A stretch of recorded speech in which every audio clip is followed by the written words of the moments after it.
ಚಿಕ್ಕಬಳ್ಳಾಪುರ ಜಿಲ್ಲೆಯ ಚಿಂತಾಮಣಿಯಿಂದ ವಿಧಾನಸೌಧಕ್ಕೆ ಪಾದಯಾತ್ರೆ ನಡೆಸುವ ವೇಳೆ ಶಿಡ್ಲಘಟ್ಟ ತಾಲೂಕಿನ ಹೆಚ್ ಕ್ರಾಸ್ ಬಳಿ ದಲಿತ ಮುಖಂಡನನ್ನ ಬಂಧಿಸಿರುವ ಘಟನೆ ನಡೆದಿದೆ. ಚಿಂತಾಮಣಿ ಸರ್ಕಾರಿ ಶಾಲೆ ಆವರಣದಲ್ಲಿರುವ ಡಾಕ್ಟರ್ ಬಿಆರ್ ಅಂಬೇಡ್ಕರ್ ಪ್ರತಿಮೆ ಅನಾವರಣಕ್ಕೆ ಆಗ್ರಹಿಸಿ ಪಾದಯಾತ್ರೆಯನ್ನು ನಡೆಸಲಾಗ್ತಾ ಇತ್ತು.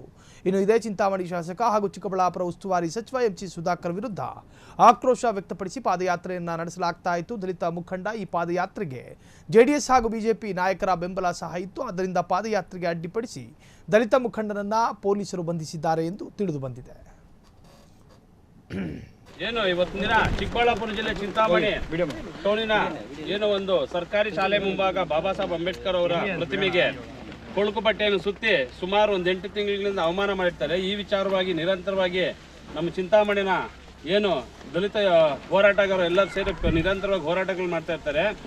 13ನೇ ತಾರೀಕಿನಿಂದ ಏನು ವಿಧಾನಸೌಧ ಚಲೋ ಅನ್ನೋ ಒಂದು ಕಾರ್ಯಕ್ರಮನ ಚಿಂತಾಮಣಿ ಟು ವಿಧಾನಸೌಧ ಚಲೋ ಕಾರ್ಯಕ್ರಮ ಅಂದ್ಕೊಂಡಿದ್ದು ಇವತ್ತಿನ ದಿನ ಚಿಂತಾಮಣಿಯಿಂದ ಹೆಚ್ ಕ್ರಾಸ್ಗೆ ತಲುಪಿರ್ತಾರೆ ಏನು ಹೋರಾಟಗಾರರು. ಇವತ್ತು ಇಲ್ಲಿಂದ ಚಿಂತಾಮಣಿ ಹೆಚ್ ಕ್ರಾಸಿಂದ ಹೊಸಕೋಟೆ ಹಾಗೂ ಬೆಂಗಳೂರು ತಲುಪೋ ಒಂದು ದಾರಿಯಲ್ಲಿ ಏನು ನಮ್ಮ ಬೆಂಗಳೂರು ಗ್ರಾಮಾಂತರ ಪೊಲೀಸ್ ಇಲಾಖೆಯವರು ಇಲ್ಲಿಂದ ಏನು ಒಂದು ನಮಗೆ ಅನುಮತಿ ಇಲ್ಲ ಅಂತ ಹೇಳ್ಬಿಟ್ಟು ತಡೆ ಮಾಡ್ತಾ ಇದ್ದಾರೆ. ಏನು ಹೋರಾಟದಲ್ಲಿ ಬಾಬಾ ಸಾಹೇಬ್ ಅಂಬೇಡ್ಕರ್ ಅವ್ರಿಗೆ ಆಗಿರುವಂಥ ಅವಮಾನನ ನಾವು ಅವ್ರೊಂದು ಕೊಳುಕು ಬಟ್ಟೆ ಸುತ್ತಿರೋದನ್ನು ತೆಗಿಯೋರ್ಗೆ ನಾವು ಏನೇ ಅರೆಸ್ಟೇ ಆಗಲಿ ಏನೇ ಆಗಲಿ ಆ ಒಂದು ಬೈಕ್ಗೆ ನಾವು ಹೋರಾಟ ಇಲ್ಲಿಗೆ ನಿಲ್ಲಿಸ್ತೀರಾ ನಮ್ಮ